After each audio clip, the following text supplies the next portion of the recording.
Hi guys, doing a million things at once, don't mind me. I just wanted to put this out there. Someone asked me once, will you ever get tired of doing this mediumship stuff?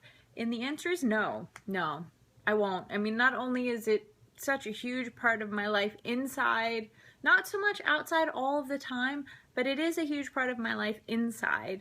Will I ever get tired of doing it? No. Dead people are hysterical. They have the best sense of humor ever. I don't know why that is.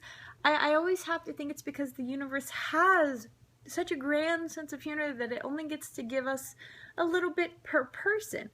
And we kind of stifle it down with all the filters between our brain and our mouth, which is a lot for safety's sake, and so we don't offend people and sound stupid and all those other really good reasons for keeping our mouths shut. Dead people don't have that. They don't. So whenever I do readings, I never, ever have the same reading twice. Never. I could talk to 15 different grandmothers and each one is completely different. You know, we're all the same person. We all have the same love and compassion and worry and care about the people that we have left behind.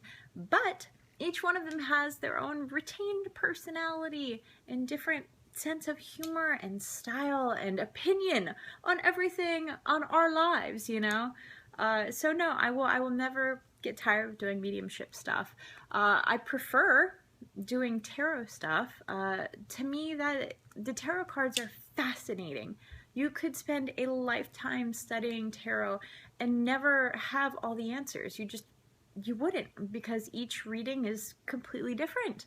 You could do 5 readings for the same person and each one would be completely different as long as you time them properly, because if the person didn't follow the first message, it's probably going to show up again in the second pull until they start to listen and make changes in their lives to fix things.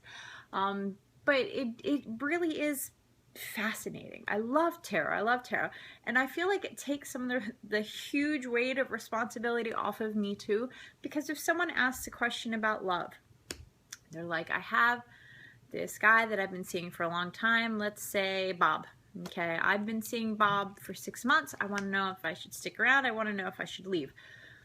Here's the first thing that I know as a human being going into a reading when someone is asking me about another person.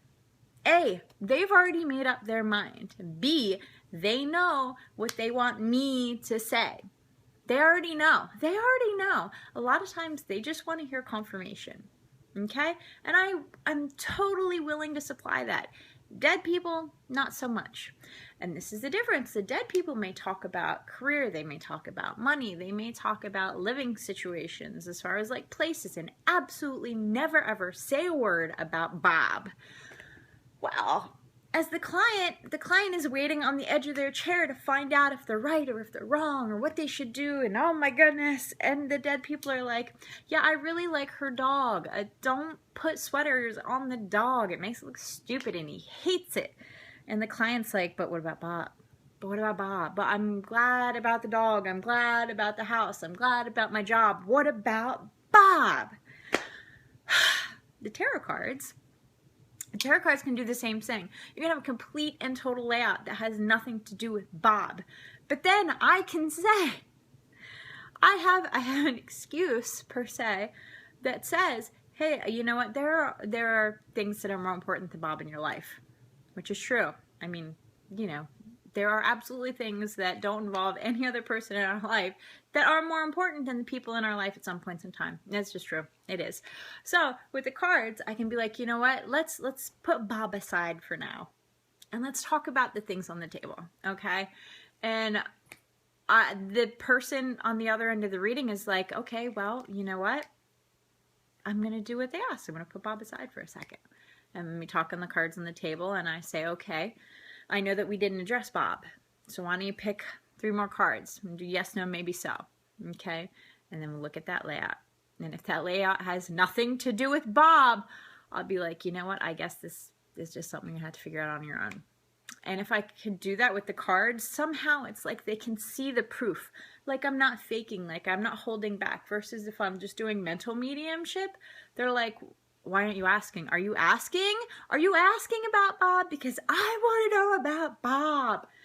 And it's like, you know, I can only do so much. If people don't want to tell me things, there's nothing I can do. Again, the fantastic sense of humor. Maybe this is a trial.